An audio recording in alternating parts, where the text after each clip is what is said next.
어느 날 새벽 몽공수도 전체에서 인터넷이 강제로 끊기는 일이 생겼습니다. 병원도 금융망도 교통신호도 동시에 멈췄고 말 그대로 도시 전체가 디지털 정전을 맞이한 순간이었습니다. 왜 갑자기 꺼진 거죠? 시민들은 알 수 없었습니다. 정부는 침묵했습니다. 48시간 전 한 몽골 고위급 인사가 한국을 방문했습니다. 그들이 들고 간 건 단 한 장의 보고서였어요. KAIST와 정보보호진흥원의 기술진이 분석해낸 몽골 시스템의 구조 지도였습니다. 전문가들은 입을 모았습니다. 이건 단순한 기술 지원이 아닙니다. 한국은 몽골의 디지털 독립이라는 새 모델을 설계했습니다. 그 결정은 세계를 흔들었습니다. 단 72시간 후 중국, 러시아, 미국까지 몽골의 변화에 주목하고 파견단을 보냈죠. 과연 단 일주일 만에 어떻게 국가 전체 시스템의 주권을 되찾았을까요? 어떤 기술적 설계와 결단이 세계가 주목한 몽골 구조를 가능하게 했을까요? 이제 지금부터 전 세계를 놀라게 한 무기 없는 전쟁을 시작하겠습니다. 이야기가 시작하기 전에 좋아요와 구독은 영상 제작에 많은 힘이 됩니다. 울란바토르의 하늘은 이상하리만큼 탁했습니다. 새벽부터 부유한 붉은 먼지가 도시를 덮고 있었고 햇빛마저 투명하게 걸러지는 느낌이었어요. 도시는 여느 때처럼 조용했지만 내가 처음 이곳에 발을 디딘 순간부터 무엇인가 설명할 수 없는 위화감이 퍼져나가기 시작했죠. 공항을 빠져나와 시내로 향하는 길목에서부터 눈에 띄는 것들이 있었어요. 고층 건물 벽면을 장식한 전광판, 시내 곳곳에 세워진 공공 와이파이 기기, 그리고 주요 건물 입구에 붙은 장비 명판에 이르기까지 어느 곳이든 특정한 로고가 빠지지 않고 새겨져 있었어요. 붉은색을 띤 그 로고는 중국 최대 통신사의 상징이었죠. 도착 후 이틀째 되는 날 시청에 들렀을 때는 상황이 더 분명해졌습니다. 민원을 처리하기 위해 키오스크 앞에 섰는데 접속 버튼을 누르자마자 화면에 낯선 인터페이스가 펼쳐졌고 중앙에는 중국 기술사의 인증 절차가 자동으로 실행됐어요. 화면 하단에는 알 수 없는 경로명이 떠 있었고 저장 버튼을 누르자 서버 위치가 외국의 특정 도시로 표시됐죠. 처음엔 그저 프로그램을 수입한 것이라 여겼지만 그 정도를 넘어선 무언가라는 생각이 점점 짙어졌어요. 시스템 관리자에게 이유를 물었습니다. 그는 별일 아니라는 듯 대답했어요. 요즘엔 대부분 그런 방식이에요. 비용도 싸고 안정성도 높으니까요. 그 말은 전혀 안심이 되지 않았습니다. 며칠 뒤 병원에 갈 일이 생겼습니다. 진료를 위해 접수한 뒤 의사와 상담실에 들어갔는데 환자 차트를 불러오는데 시간이 오래 걸렸어요. 기다리던 중 간호사가 조심스레 설명했죠. 서버가 오늘 좀 느린 것 같아요. 클라우드 연동이 아직 완료되지 않아서요. 그녀는 내 시선을 피하며 말을 이었습니다. 사실 이 시스템은 중국 쪽 클라우드에서 차트를 가져오고 있어요.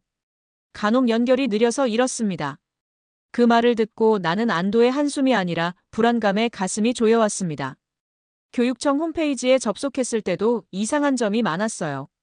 접속 로그의 시간대가 몽골 표준시가 아니라 중국 시간으로 기록되어 있었고 교사들이 사용하는 출퇴근 관리 시스템은 중국 시차를 기준으로 자동 처리되고 있었어요. 학생들의 교육 플랫폼은 중국의 개발사에서 설계한 인터페이스와 자료로 가득 차 있었죠. 그 플랫폼에 접속할 때마다 나타나는 로그인 화면에는 중국어 경고 메시지까지 포함되어 있었어요. 경찰청에도 취재차 방문할 기회가 있었는데 거기서 본 건 결정적인 단서였어요. 보안 관련 자료를 확인하던 중 CCTV 기록이 필요해 요청했지만 담당 경찰은 곤란한 얼굴로 이렇게 말했습니다. 그 영상은 저희가 직접 접근할 수 없어요. 본사 서버로만 열람이 가능하게 되어 있어서요. 충격이었습니다. 국가의 치안을 관리하는 감시 장비조차 자국에서 제어할 수 없는 상태라는 건 상식적으로 받아들일 수 없는 현실이었어요. 그 순간 머릿속을 관통한 건 단 하나였어요. 이건 단순한 기술 협력이나 외주 계약의 문제가 아니라는 점입니다. 시스템이 외부에 연결된다는 건 단순한 사용이 아니라 제어권을 넘긴다는 말이었어요. 눈에 보이지 않는 경계선이 사실상 이미 무너져 있었던 겁니다. 타미르 알탄 차관이 이 상황을 인지한 것도 이 무렵이었습니다. 그는 정부의 디지털 개혁국을 총괄하던 인물이었고 매일같이 접속 로그와 보안 경고를 검토하던 중 일정하지 않은 패턴을 발견했다고 했어요.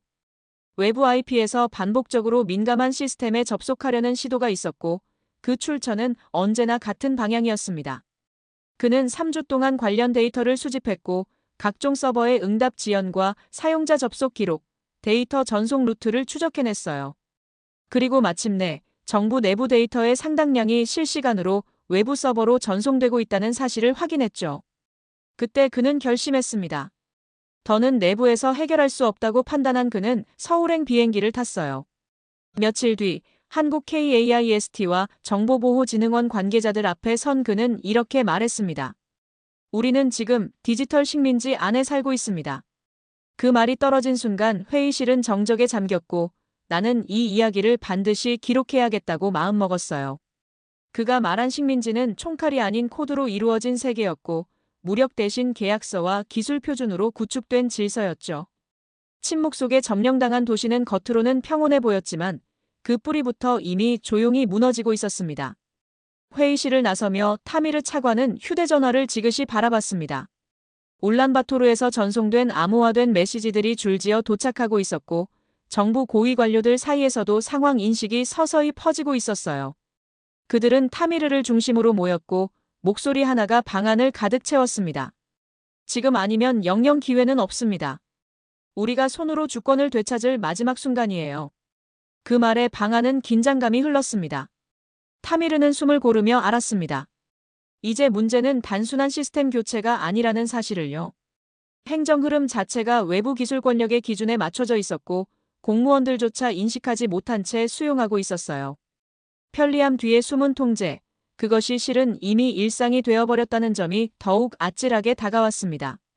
며칠 뒤 서울에서는 본격적인 준비가 시작됐습니다.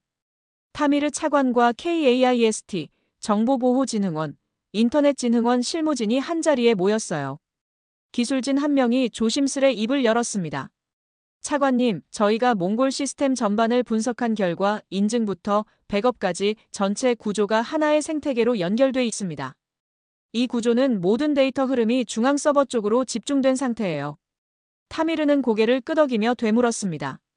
그 말은 누군가 의도하면 언제든지 대규모 차단도 가능하다는 겁니까? 기술진은 침착하게 답을 이어갔습니다. 맞습니다. 우리가 도와드릴 과제는 단순히 업그레이드가 아닙니다. 시스템 주권을 되찾는 본격적인 독립 작업입니다. 그 순간 타미르의 눈빛이 달라졌어요. 그는 분명히 알게 되었습니다. 이건 기술력이 아닌 주권의 문제이고 이 싸움은 이미 시작됐다는 것을요. 뒤이어 기술진이 설계안을 펼쳤습니다. 인증 모듈부터 교체하고 분산형 구조로 전환하여 단일 서버 의존도를 완전히 해체하는 과제입니다. 원격 접속 장치와 뒷단 알고리즘을 모니터할 수 있는 로컬 제어소를 설치해야 하며 공공망 네트워크도 자체 도메인으로 재구축해야 한다고 했습니다. 그러려면 초단 시간 안에 시스템 전체를 리빌딩해야 했고 무엇보다 공무원들과 사용자들의 인식을 전환시키는 교육도 병행해야 했어요. 타미르는 노련하게 대응했습니다. 시간은 제한되어 있습니다. 몽골 현지 사정상 단계적으로 이행해야 해요. 각 부처와 기관팀을 구성하고 한국의 전문 인력을 파견할 계획입니다. 사람들은 전원을 보는 듯 고개를 끄덕였고 회의실 안에는 결연한 결심이 가득 찼습니다. 그 순간 이 작업이 단순한 지원이 아닌 국가 간 동맹이며 기술적 방패를 넘어 민족의 자존을 지키는 전선임을 모두가 느꼈습니다. 회의가 끝나고 타미르는 홀로 창밖을 바라봤습니다. 서울의 아침 공기가 상쾌했지만 마음 한쪽은 무거웠어요. 그는 다시 한번 다짐했습니다. 이 싸움의 끝에서 몽골은 자유를 회복할 것이고 그 중심에는 반드시 한국이 있을 것이라고. 그해 봄, 울란바토르의 거리엔 눈에 띄게 긴장감이 흘렀습니다. 언뜻 보기에 도시는 평온했고 사람들은 늘 하던 대로 출근하고 퇴근하며 일상을 살아갔지만 디지털 인프라 아래에선 작은 균열이 하나둘씩 드러나기 시작했어요. 그 첫 번째 징후는 시민단체 홈페이지 접속 오류였습니다. 평소 정부 정책을 감시하던 17개 시민단체의 웹사이트가 동시다발적으로 다운됐고 사이트 관리자들은 당황한 기색으로 서버실을 오가며 문제를 찾으려 애썼죠. 우리 서버에는 아무런 이상이 없어요. 접속은 차단된 상태인데 내부 로그에 공격 기록도 없고요. 더 이상한 건 관리자 페이지조차 접속이 불가능하다는 겁니다. 한 단체의 기술 담당자가 그렇게 말했을 때 타미르 차관은 그 말에 귀를 기울였습니다. 조사를 진행한 보안팀은 충격적인 결과를 내놓았어요. 해당 단체들이 사용한 웹 방화벽은 중국에서 개발된 자동 제어 시스템으로 내부 알고리즘이 사이트 내용을 민감한 키워드로 분류하고 스스로 접속을 차단한 것이었죠. 누구도 손대지 않았고 누구도 직접 명령하지 않았습니다. 그저 알고리즘이 판단하고 시스템이 알아서 막아버린 것이었어요. 이 사건은 분명한 메시지를 던졌습니다. 몽골의 공공 데이터는 이미 외부 기준으로 움직이고 있었어요. 얼마 지나지 않아 더 큰 사고가 터졌습니다. 경찰청이 새롭게 도입한 얼굴 인식 인공지능이 현직 국회의원을 수배자로 잘못 판별한 것이었죠.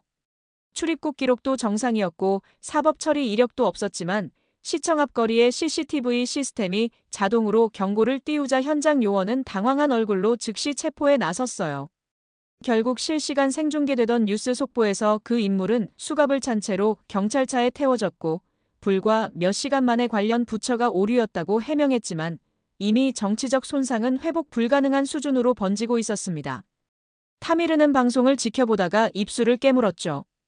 그 알고리즘 역시 중국 기술로 설계된 것이었고 AI 학습 데이터조차 외부에서 수집한 기준이었어요. 의료 시스템도 예외는 아니었어요. 몽골 수도권의 대형 병원 3곳에서 동시에 전자차트 서버가 멈춘 사건이 발생했고 병원은 곧장 수기 진료로 전환했습니다. 그날은 우연히도 중국 내 클라우드 서버 정기 점검일이었고 몽골 병원 시스템은 바로 그 일정에 맞춰 동기화되도록 설정되어 있었어요. 의사들은 상황을 파악조차 못한 채 응급실을 뛰어다녔고 환자 가족들은 불만을 쏟아냈어요. 왜 진료 기록이 열리지 않는 겁니까? 도대체 이 나라 병원 시스템이 어디에 있는 거예요? 관리자는 얼굴을 붉히며 대답했습니다. 서버가 중국 클라우드에 연결돼 있어서요. 점검 중이면 저희도 손을 못 씁니다. 이 말을 들은 타미르는 현장을 떠나 돌아오는 차 안에서 말없이 창밖만 바라봤어요. 그가 손에 들고 있던 보고서에는 동기화 기반 운영이라는 문장이 반복적으로 등장하고 있었죠. 그 후에도 사건은 이어졌습니다. 고등학교 온라인 시험 시스템이 갑자기 중단되었고 동시에 전국 세무서의 납세 확인 서버가 이틀간 마비됐습니다. 서버에 접속하려 했던 공무원은 황급히 말했죠. 접속이 안 됩니다. 서버가 응답을 하지 않아요. 복구 시간도 예측이 불가능합니다. 타미르는 국세청 보안 책임자에게 정식으로 로그 추적을 요청했고 몇 시간 뒤 나온 보고서에는 예상했던 결과가 적혀 있었습니다. 모든 데이터 흐름의 마지막 경로는 중국 저장성의 특정 클라우드 센터였어요. 접속 시도도 차단도 재접속도 모두 그곳에서 제어되고 있었고 몽골의 행정 시스템은 사실상 그 아래에 있었어요. 그제서야 내부에서도 누군가 입을 열기 시작했습니다. 차관님, 이대로 두면 행정 전반이 잠식당하는 겁니다. 이미 기술 종속 수준이 아닙니다. 타미르는 그 말에 고개를 끄덕였어요. 그는 이미 알고 있었고 각종 정황이 모든 것을 증명하고 있었어요. 더 이상은 판단의 문제가 아니었어요. 현실이었죠. 각 부처 회의에서 나온 보고서마다 동일한 사실이 반복됐습니다. 시스템은 모두 외부의 프로토콜을 기준으로 작동했고 수동 조작은 거의 불가능한 구조로 설계되어 있었어요. 어느 날 울란바토르 시청의 교통관리센터에 들른 타미르는 한 장면을 목격했습니다. 대형 모니터에 도심의 실시간 신호등 상황이 표시되고 있었는데 담당자가 다급히 키보드를 두드리며 이렇게 말했어요. 일부 구간 신호 제어가 지연되고 있습니다. 자동 조정 시스템이 업데이트 모드로 진입한 것 같아요. 타미르는 물었습니다. 직접 제어는 안 됩니까? 그는 고개를 저으며 대답했어요. 매뉴얼 기능은 따로 등록되어 있지 않습니다. 중국 서버에서 조정이 끝나야 다시 반응합니다. 타미르는 숨을 내쉬며 조용히 되물었어요. 그럼 지금 이 도시의 교통은 외부에서 명령을 기다리는 상태라는 겁니까? 답변은 없었습니다. 현장에 있던 사람들 모두 고개를 숙였고 오직 기계음만이 방 안에 울리고 있었죠. 이날 이후 타미르는 결심했습니다. 이제는 정보를 수집하는 단계를 넘어 행동으로 옮겨야 할 시간이 온 것이었어요. 그리고 그는 그 첫 신호를 보낼 준비를 시작했죠. 타미르 차관은 그날 밤 집무실로 돌아오지 않았습니다. 시청 남쪽 회의동에 마련된 임시전략본부로 직행해 문을 잠근 채 외부와의 통신을 끊었어요. 그는 혼자서 정리한 메모와 서울에서 받은 보안 분석 자료, 각 부처에서 올린 실시간 점검 보고서를 바닥에 펼쳐놓고 하나씩 대조하기 시작했죠. 기록마다 보안 취약점은 달랐지만 공통적으로 드러나는 구조는 같았어요. 인증 모듈이 외부 기반이고 통신 경로가 국제망을 우회하며 실질적 제어권이 현지에 없다는 사실이었습니다. 그는 이 모든 걸 조용히 파악하고 있었지만 단 한 가지를 아직 검토하지 못한 영역이 있었어요. 바로 군 통신망이었죠. 며칠 후 그는 국방부 정보통신 담당 고위 관료를 비공식적으로 만났습니다. 서울에서 돌아온 이후 처음으로 맞붙는 긴장된 대면이었어요. 회의실 문을 닫자마자 타미르는 조용히 말을 꺼냈습니다. 혹시 우리 군 내부망에서도 중국 소프트웨어가 쓰이고 있습니까? 상대는 침묵하다가 말끝을 흐리며 답했어요. 직접 연결되어 있진 않습니다. 그러나 통신 장비의 일부는 예전에 계약한 공급사를 통해 유지보수를 받고 있고 그중 몇몇은 외부와 동기화된 시스템을 쓰고 있다. 그렇죠? 그 말에 그는 말을 잇지 못했고 타미르는 고개를 끄덕이며 말했습니다. 이젠 더 숨길 필요 없습니다. 우리는 내부에서 이미 점령당했습니다. 그날 회의는 비공개로 마무리됐고 타미르는 곧장 정보보안국 팀을 소집해 군 통신망 전수 조사를 지시했어요. 동시에 국회 정보위원회에 비공식 보고서를 제출했고 첫 문장은 이렇게 시작되었어요. 몽골은 현재 자국의 데이터 대부분을 실시간으로 외부 서버에 의존하고 있으며 국가안보 관련 주요 시스템마저 외부 기술 생태계 안에 존재한다. 이 보고서는 극비리에 회람됐고 일부 의원들 사이에서 작지만 강한 반응을 불러일으켰습니다. 그리고 이틀 뒤 타미르는 익명의 메시지를 받았어요. 발신인은 국회 관계자로 추정됐고 메시지에는 짧게 이렇게 적혀 있었습니다. 이건 단순한 기술 문제가 아닙니다. 이미 정보라인 일부는 이 상황을 알면서도 방관하고 있습니다. 타미르는 잠시 눈을 감았고 깊은 호흡을 내쉬며 마음을 다잡았습니다. 내부 저항은 기술보다 더 복잡하고 위험한 형태로 다가오고 있었고 그의 싸움은 이제 정치적, 조직적인 전선까지 확장되려 하고 있었어요. 결국 대통령은 서명을 했습니다. 국무회의에서 극비리에 통과된 디지털 자립 긴급조치안의 마지막 항목에 붉은 인장을 찍는 순간 몽골은 자국의 절반이 넘는 디지털 기반을 스스로 끊어내는 선택을 한 셈이었어요. 정식 공표는 없었지만 그 서명이 남긴 영향은 그날 오후부터 곧장 현실로 나타났습니다. 이시정각 수도 울란바토르에 설치된 공공 와이파이망이 동시에 종료됐습니다. 거리의 시민들은 스마트폰으로 웹페이지를 열다 갑자기 연결이 끊긴 화면을 보고 당황했고 일터에 있던 직장인들은 화상회의에서 튕겨나갔어요. 학생들은 전자교과서 접속이 끊겼고 택배기사들은 실시간 배송 앱이 멈추자 지도 없이 도로를 돌아다니며 길을 물어야 했죠. 누구도 정확히 이유를 알지 못한 채 모든 것이 멈추기 시작했어요. 그와 동시에 수도권 병원 78곳의 전산 시스템이 마비됐습니다. 전자차트는 열리지 않았고 의사들은 환자 이름을 종이에 적으며 진료실을 분주히 오갔어요. 응급실 접수대에는 종이 서류가 다시 쌓이기 시작했고 약국 앞엔 대기줄이 길게 늘어섰습니다. 시청 교통통제센터에도 긴급보고가 올라왔습니다. 도심 신호체계가 전체적으로 응답을 멈췄습니다. 자동 제어 시스템이 오프라인 모드로 진입한 뒤 복구가 되지 않고 있어요. 타미르는 재빨리 교통청장을 불러 세웠습니다. 수동 조작은 가능한가요? 청장은 당황한 얼굴로 고개를 저으며 답했습니다. 아닙니다. 이 신호 장비들은 수동 인터페이스가 기본적으로 제거돼 있습니다.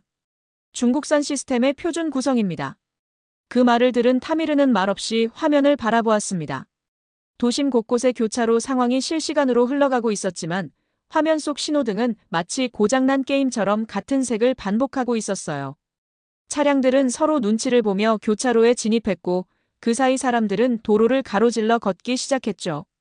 경적 소리와 욕설, 급브레이크 소리가 뒤섞이며 도시의 소음이 갑자기 거칠어졌습니다. 같은 시각, 금융권에도 여파가 번졌어요. 주요 은행 3곳의 모바일 결제 시스템이 정지되었고 고객센터에는 문의 전화가 폭주했어요. 카드 결제가 실패하자 대형마트와 편의점에서는 현금만 받기 시작했고 이를 알지 못한 손님들이 물건을 놓고 나가며 불만을 터뜨렸어요. 일부 ATM기는 송금조차 불가능했고 시민들은 생전 처음 겪는 디지털 정전을 체감하고 있었어요. 도시 외곽의 물류창고에서는 RFID 기반 자동 입출고 시스템이 전면 중단되었습니다. 창고 입구에 줄지은 배송 트럭들이 제때 입고 처리를 하지 못하자 기사들은 차량에서 내려 직원과 실랑이를 벌였고 일부 대형마트는 신선식품 공급에 차질이 생기면서 매대가 텅 비기 시작했어요. 소상공인들은 제때 물건을 공급받지 못하자 영업을 일시 중단하기도 했고 SNS를 통해 퍼지는 불안감은 시민들의 마음을 더 혼란스럽게 만들었죠. 교육 현장도 심각했습니다. 고등학교의 온라인 시험 시스템은 아예 멈춰 있었고 교사들은 칠판에 직접 문제를 적으며 임시 시험을 진행해야 했습니다. 일부 학부모는 학교 앞에서 항의했고 교장 선생은 경찰까지 불러야 했어요. 학생들은 무슨 일이 벌어졌는지 제대로 알지 못한 채 서로 스마트폰으로 소문만 주고받았어요. 저녁 무렵 타미르는 대통령과의 보고를 위해 청사로 향했습니다. 국방부, 정보통신부, 재무부 장관이 함께 참석한 긴급회의에서 그는 침착하게 브리핑을 시작했습니다. 현재 전국적으로 와이파이망과 병원 전산 시스템, 일부 행정망과 민간 금융망의 접속이 차단됐습니다. 의도적 차단 이후 파생된 혼란이며 예상보다 빠르고 강하게 확산 중입니다. 대통령은 조용히 손가락을 조심스레 책상에 두드리며 말했습니다. 대중의 불만은 어느 정도인가요? 타미르는 정직하게 답했어요. 당장은 불편을 겪겠지만 시스템의 외부 의존도를 이 기회에 확실히 체감할 것입니다. 며칠 후면 요구가 바뀔 겁니다. 왜 이런 구조였냐고 묻게 될 겁니다. 국방부 장관이 조심스럽게 말했습니다. 그러나 이 혼란이 길어지면 국가의 신뢰 자체가 흔들릴 수도 있습니다. 정치적 타격도 고려해야 합니다. 그때 대통령은 굳은 얼굴로 고개를 들었습니다. 지금 이 상황을 외부에 알릴 수는 없어. 그러나 우리는 반드시 이겨야 해. 이 구조를 끊어내지 못하면 우리는 기술 식민지로 남을 수밖에 없어. 통제하지 못하는 시스템은 우리 것이 아니다. 그 말에 타미르는 눈을 감고 고개를 끄덕였습니다. 그리고 회의가 끝난 뒤 홀로 복도를 걸어나가며 자신에게 다시 묻기 시작했어요. 우리는 과연 어디서부터 잘못되었을까? 언제부터 디지털이라는 이름의 편리함이 우리를 이렇게까지 무장해제시켜버린 걸까? 지금은 혼란이지만 이 혼란 뒤에 남을 구조는 분명 이전과는 달라야 했습니다. 그는 다시 옷깃을 여미고 밖으로 나왔어요. 밤 공기는 싸늘했고 도시의 불빛은 여전히 흔들리고 있었어요. 하지만 그 불안한 도시의 한복판에서 타미르는 명확한 감각 하나를 붙잡고 있었습니다. 이건 끝이 아니라 시작이라는 것을요. 청사를 나선 타미르는 곧장 디지털 재난관리본부로 향했습니다. 이 임시본부는 몇 주 전부터 정보보호진흥원, 인터넷진흥원, KAIST 기술진들이 공동으로 머물고 있는 공간이었고 도시 전역의 혼란이 고조되면서 실질적 전쟁 지휘소처럼 작동하고 있었어요. 실내는 숨막히는 긴장감으로 가득했고 큰 스크린엔 각 분야별 통신망 상태가 실시간으로 표기되고 있었습니다. 적색으로 표시된 구역이 대부분이었고 일부는 통신 두절 상태로 아무 신호도 들어오지 않았어요. 타미르는 방안을 둘러보며 말했습니다.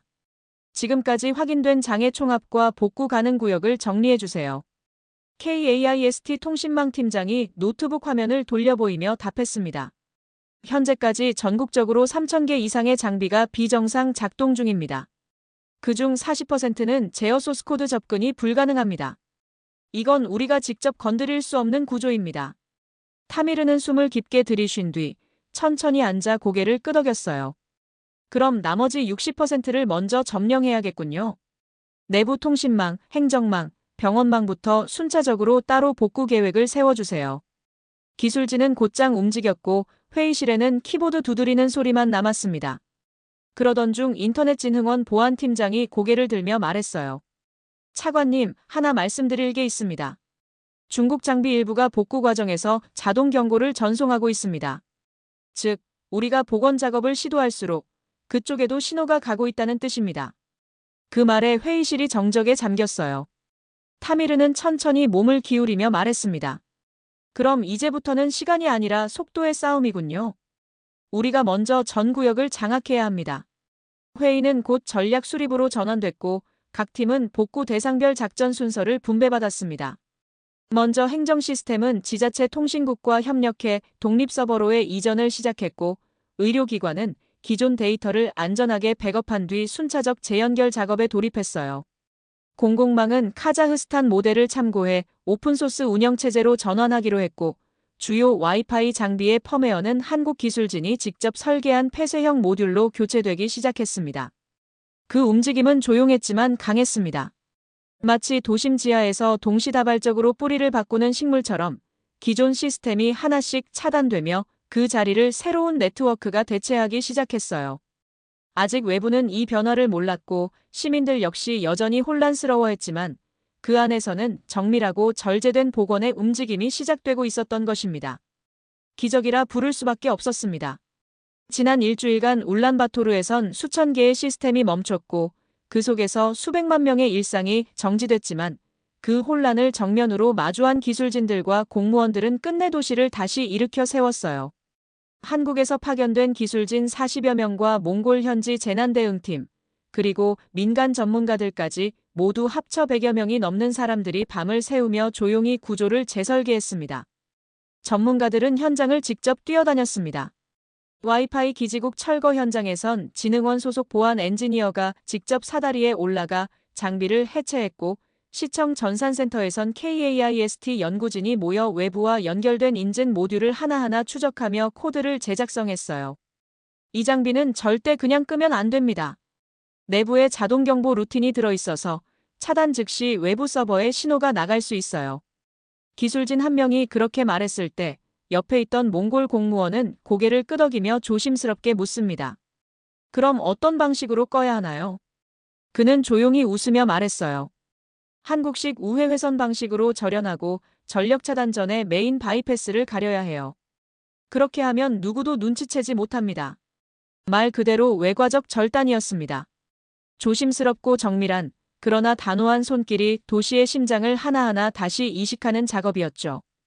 며칠 전까지 복구는 수개월이 걸릴 수 있다는 언론 보도가 나왔지만 실제론 7일 만에 시스템 대부분이 되살아났습니다.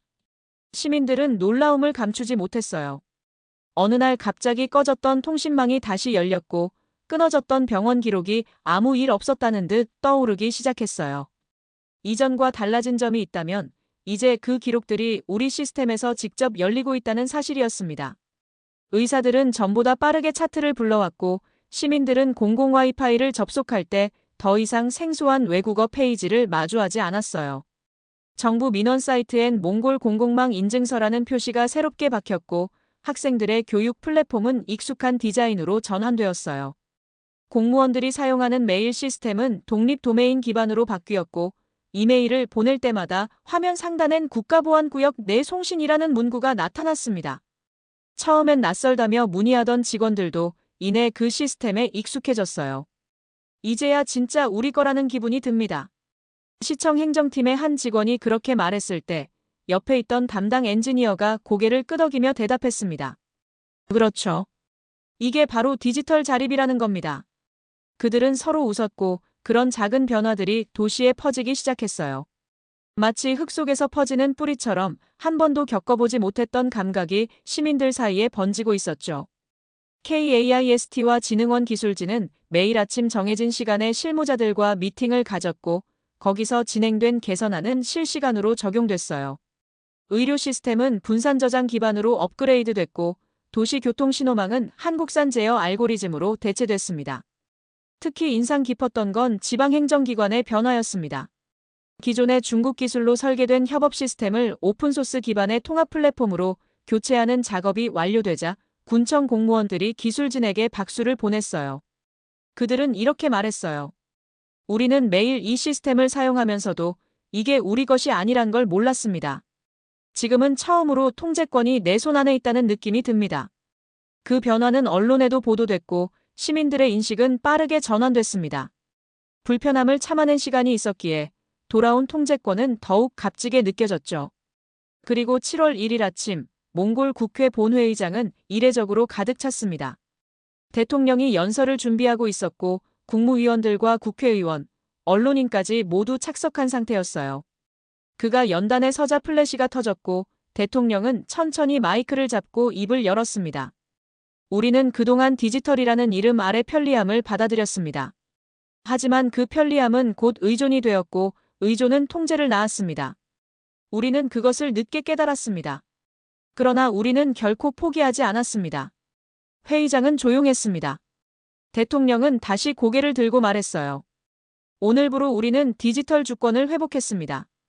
그리고 이 결단의 뒤에는 한국이 있었습니다. 그 말이 끝나자 박수 소리가 터졌고 사람들은 서로를 바라보며 고개를 끄덕였어요. 그날 저녁 타미르는 시청 옥상에 다시 올랐습니다. 며칠 전 붉은 먼지가 자욱하던 그 하늘은 맑게 개어 있었고 도시의 불빛은 이전과 달리 안정된 호흡을 하고 있었어요. 그는 조용히 숨을 들이쉬며 말했습니다. 이제부터 시작이야. 그는 알고 있었어요. 이제 남은 건 단순한 복구가 아니라 앞으로 나아가는 것이었어요. 기술 독립의 첫 발걸음은 떼었고 이제 이 나라가 무엇을 선택하느냐에 따라 미래는 완전히 달라질 것이었습니다. 국회 연설 이후 몽골 전역은 조용한 축제 분위기에 들어갔습니다. 공식적인 환영 행사는 없었지만 각 부처 실무자들끼리 작은 케이크를 나누거나 기관 인트라넷 게시판에 고맙다는 인사가 올라오기 시작했어요. SNS에서는 디지털 독립이라는 해시태그가 퍼졌고 학생들은 자발적으로 영상 편집을 통해 변화를 기록하기 시작했죠. 타미르 차관은 그런 움직임을 조용히 지켜보며 다시 실무 테이블에 앉았습니다. 이젠 단기 복구를 넘어서 장기 구조 전환을 위한 설계가 시작되어야 했어요. 그는 다시 KAIST 기술진과 회의를 열며 말했습니다. 이번에 교체한 장비는 얼마나 유지 가능한가요? 기술진이 답했습니다. 기초 인프라는 10년 이상 유지 가능합니다. 다만 소프트웨어 생태계는 지속적인 자체 인력이 필요합니다. 타미르는 고개를 끄덕였어요. 그럼 내년부터는 관련 학과 중심으로 국립대 커리큘럼을 바꿔야겠군요. 이어서 그는 교육부와 통화를 했고 며칠 뒤엔 몽골과학기술대학의 정보주권학과가 신설된다는 발표가 나왔습니다. 단순히 기술을 배우는 것이 아니라 데이터 독립, 정보 안보, 시스템 통제에 대한 종합적 교육을 목표로 하는 커리큘럼이었죠. 이 학과는 곧 전국대학으로 확산되었고 정부는 장학금과 군 가산점까지 지원하며 기술 자립의 첫 세대를 준비하고 있었어요. 보안 체계도 근본부터 다시 짜였습니다. 기존의 감시 중심 CCTV망은 위급 상황 감지와 개인정보 보호 기능을 병행하는 이중 알고리즘으로 교체되었고 운영 주체도 외부 위탁이 아닌 시청 보안국 내부로 이관됐어요. 병원 데이터는 블록 단위 분산 저장으로 나뉘어 각 지방 의료기관에서 독립적으로 관리하게 되었고 대도시부터 읍면 단위까지 데이터 독립군이라 불리는 로컬 기술 인력들이 배치되었어요. 이들은 진흥원에서 3개월간 교육을 받고 각 지역으로 파견된 일기 기술팀이었고 그들 대부분이 20대 후반의 청년들이었습니다. 사람들은 이들을 디지털 의병이라 불렀고 언론은 그들을 자주 조명했어요. 한 매체는 이렇게 썼습니다. 우리는 지금 시스템을 설계하는 나라가 되고 있다. 명령을 기다리는 대신 코드를 쓰는 시민이 등장한 순간 진짜 독립은 시작되었다. 타미르는 그 기사를 스크랩하며 조용히 미소 지었어요. 그에겐 한국과의 협력이 단순한 기술 수입이 아닌 공동체 설계의 첫걸음이라는 확신이 있었기 때문입니다. 그는 외교부를 통해 한국 측에 장기 협력안을 제안했고 이에 따라 양국은 공동기술센터 설립을 협의하기 시작했습니다. 초등교육부터 고등기술훈련, 스타트업 인큐베이터까지 포함한 디지털 자립 아카데미가 그 첫 과제였어요. 그리고 언젠가 타미르는 이 모든 걸 기록해 책으로 남길 계획도 세우고 있었어요. 그 책의 제목은 아직 정하지 않았지만 머릿속엔 분명한 한 줄이 있었습니다. 디지털 식민지에서 기술 동맹국으로. 오늘의 이야기는 여기까지입니다. 한때는 의심 없이 받아들였던 편리함. 그러나 이제 몽골은 그 안에 숨겨져 있던 위협을 정면으로 마주하고 있습니다. 기술을 되찾고 주권을 복원한 그 선택은 단순한 시스템 개편이 아니었습니다. 그건 한 나라가 외부 질서로부터 자신을 분리하며 새롭게 태어난 선언이었죠. 그 한복판에서 함께한 한국의 기술과 진심은 기억의 이름으로 그리고 연대의 이름으로 남을 것입니다. 이 이야기는 여기서 끝이 아닙니다. 지금 이 순간에도 같은 의존 속에 놓여 있는 수많은 나라들이 존재합니다. 그리고 그들에게 묻는 하나의 질문이 남아 있습니다. 당신의 시스템은 지금 누구의 기준으로 움직이고 있습니까? 이 이야기가 여러분께 작은 울림이 되었기를 진심으로 바랍니다. 다음 이야기에선 또 어떤 한국의 모습이 펼쳐질까요? 한국을 향한 여정은 계속됩니다. 구독과 좋아요 잊지 마시고요. 다음 영상에서도 세상을 뒤흔드는 또 하나의 이야기로 찾아오겠습니다. 감사합니다.